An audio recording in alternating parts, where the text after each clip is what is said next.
I'm Jane Lee, and this is Campaign Catch-Up. It's Thursday, the 28th of April.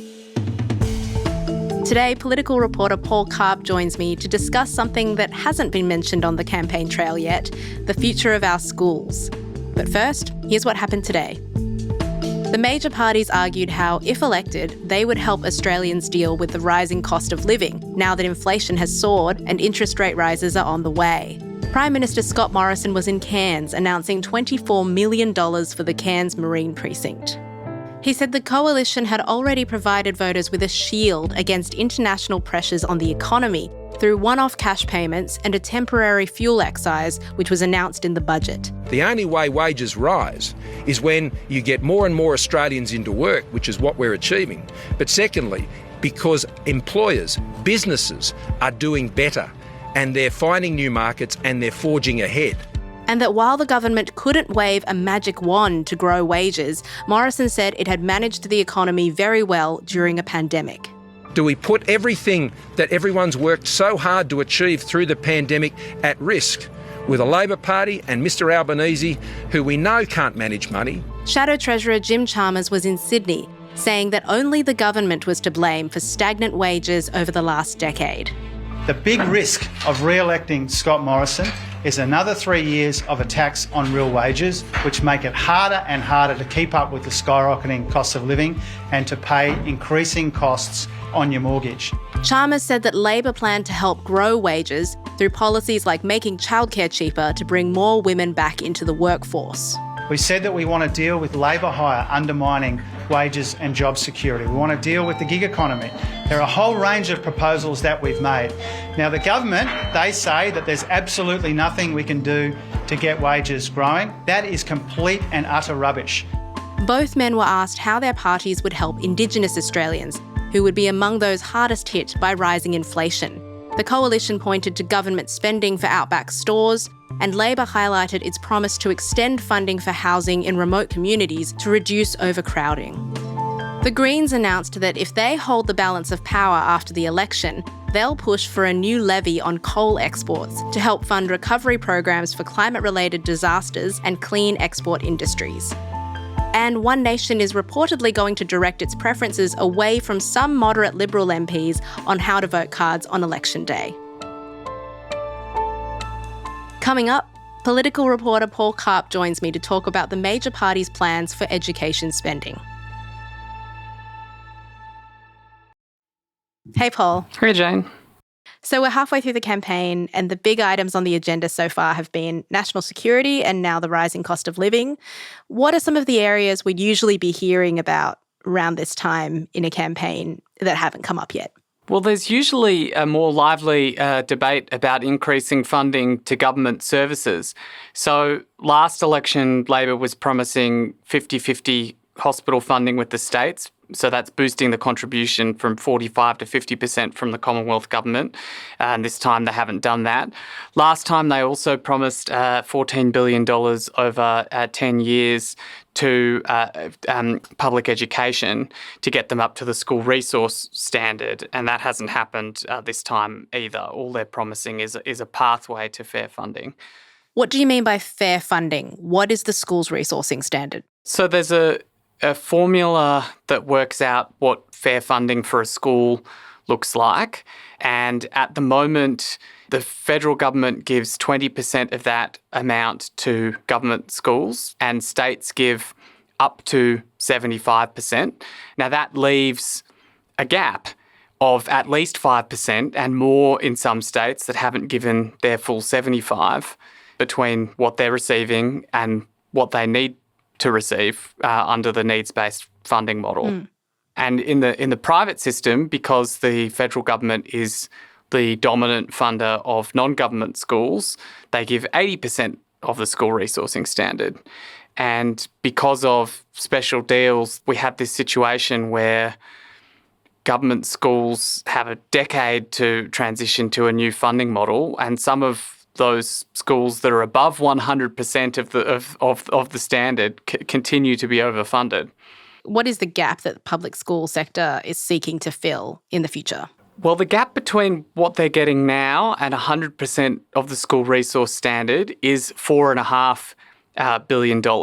But experts say the real gap is even larger than that, at more than $6.5 billion, because of the way that states were allowed to treat other costs, including capital depreciation and, even in some cases transport, as towards their school resourcing allocation. So it's a gap of $6.5 billion every year, $6.5 billion every year. Wow. And so what are both parties promising to do to help solve this issue and fill this gap? The coalition policy is to fund government schools for 20% of the school resourcing standard. They haven't committed to that final 5% or said how that's going to be filled. The coalition wants to narrow it, but the coalition wants to narrow it by the states paying more. So Labor have accepted that schools have to reach 100% and that they will put them on a pathway to doing that. But exactly what that pathway looks like is still undefined because the agreements between the Commonwealth and the states expire in 2023 and Labor has said they need to renegotiate those. So how many years will it take to get them up to standard is not clear, and exactly how much more money they're promising for government schools isn't known. So if some private schools are overfunded and most public schools are underfunded, why isn't any party trying to move some of the money from the overfunded schools to the underfunded ones? Well, back when Mark Latham was Labor leader, going into the 2004 election, he promised to cut funding for overfunded private schools, and this was referred to as the hit list, which sounds very scary. And when Labor didn't win that election, putting aspirational voters offside with this policy was one of the things that was blamed for that. And that's made it difficult for Labor. Labor has also courted the non-government sector, particularly the Catholic sector, when they were upset about the Gonski 2.0 reforms and their funding being cut and the coalition coming after them. Labor criticised the government for that. And so when the backflip came from the coalition to restore funding to the non-government sector, then Labor went along with it. And so the difference really has been about who would do more for the public system, not to take money off the non-government schools. This doesn't seem ideal. As you say, Paul, most of the country's public schools are underfunded to the tune of $6.5 billion every year, and neither side appears prepared to put a clear plan on how to improve this to voters.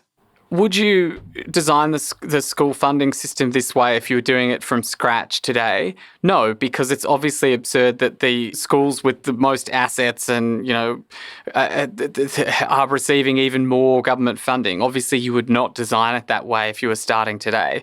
But the question is, like in an electoral context, do you want to create winners and losers? Do you want the Catholic education system sending letters home to parents saying that that their school will be cut if you vote for one side of politics or the other?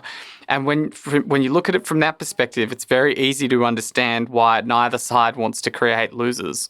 And if neither side wants to create losers and the status quo has inequality, the inequality continues. I mean, it seems like Labor's policy here is fairly modest, given that education is traditionally seen as a strong suit for Labor. Why do you think that's the case? Well, they have promised a boost to TAFE with almost 500,000 free TAFE places. They have promised $440 million of grant funding to help schools recover from the pandemic, but they haven't gone the whole hog and increased the base funding because it was just such an expensive promise. And the 2019 election review basically found that Labor didn't see a surge in support despite these big spending policies, and the big spending policies drove them to have to raise more revenue. And having been burned at the 2019 election, they've said, right, we don't want to raise taxes, and if you're not going to raise taxes, you're also not going to be promising billions more in base funding for public schools. Okay, thanks so much for your time, Paul. I'll let you go. Cheers, Jane. That's your campaign catch-up for today. Tomorrow on Full Story's Newsroom Edition, Guardian Australia's editor Lenore Taylor will be talking more about how this week's inflation rise could affect the campaign. So check it out wherever you're listening to this podcast. You'd think at some point some party is going to have to tackle housing and rental affordability in Australia in a way that creates a more sane market, because that is a very big part of this cost of living crisis. This episode was produced by Alison Chan and me, Jane Lee. The executive producers are Miles Martignoni and Gabrielle Jackson. Thanks for listening. See you tomorrow.